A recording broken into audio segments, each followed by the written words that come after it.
আওয়ামী লীগ জন্মই হয়েছে হিন্দু সম্প্রদায়কে বঞ্চনা করার জন্য, প্রতারণা করার জন্য।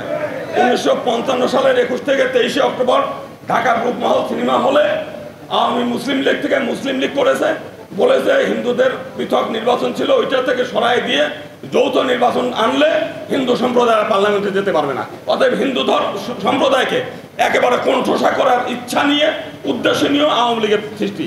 অথচ হিন্দু সম্প্রদায় এরপরও আওয়ামী লীগের খাঁচায় বন্দি থাকছে, কারণ কিছু লোকরে সুযোগ সুবিধা দিয়ে হিন্দুদেরকে আওয়ামী লীগের খাঁচায় বন্দি রাখতে বাধ্য করেছে। আজকে কিন্তু আমরা দুর্ভাগ্যের বিষয়, এখনো আমরা দেখছি প্রধান উপদেষ্টার ওখানে যে মিটিং, ওই স্বৈরাচারের লোকগুলোরে নিয়ে ওইখানে তাদের ওইখানে বসে। কেন বাংলাদেশে হিন্দু সম্প্রদায়ের নেতা আছে না? এই ফাঁসিবাদের বাইরে হাজার হাজার লাখ লাখ নেতা আছে। আজকে ডিসি অফিসে মিটিং হয়, আবার দেখি সেই স্বৈরাচারের ফাঁসিবাদদের নিয়ে বসে মিটিং হয়। কেন আজকে এখানে হিন্দু সম্প্রদায়ের নেতা আছে না?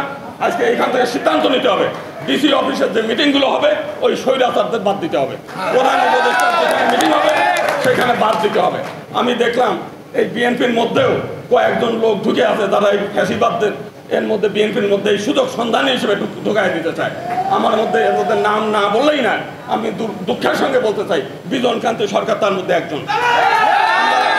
এই ভদ্রলোক আমরা দেখছি সারা বাংলাদেশের মানুষ গয়েশ্বর রায়কে শ্রদ্ধা করে, আর এই বিজনকান্তির জন্য হিন্দু সম্প্রদায় বিএনপি থেকে আরো চলে যাচ্ছে, দূরে চলে যাচ্ছে। যদি বিএনপি থেকে আগামী দিনে সমস্ত বাংলাদেশের হিন্দু সম্প্রদায়কে এখানে আনতে হয়, তাহলে এই সমস্ত দুষ্ট চক্র যারা ফ্যাসিবাদকে আবার পুনর্বাসন করতে চায় এদেরকে আমরা সরাইতে হবে।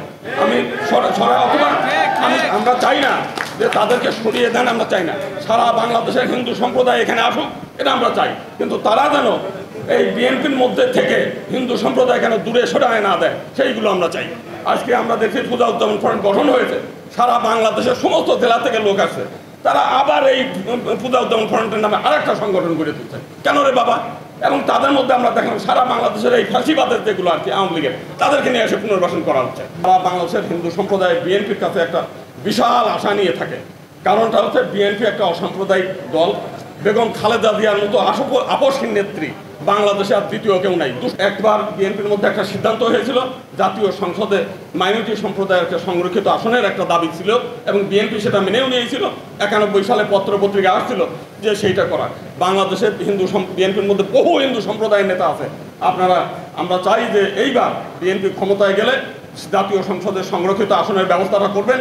আপনার দলে বহু নেতা আছে, তাদেরকে একটা সুযোগ দেন যাতে আগামী দিনে বাংলাদেশের সব হিন্দু সম্প্রদায় আপনাদের দলে চলে আসে, সেই জিনিসটা আমরা চাই।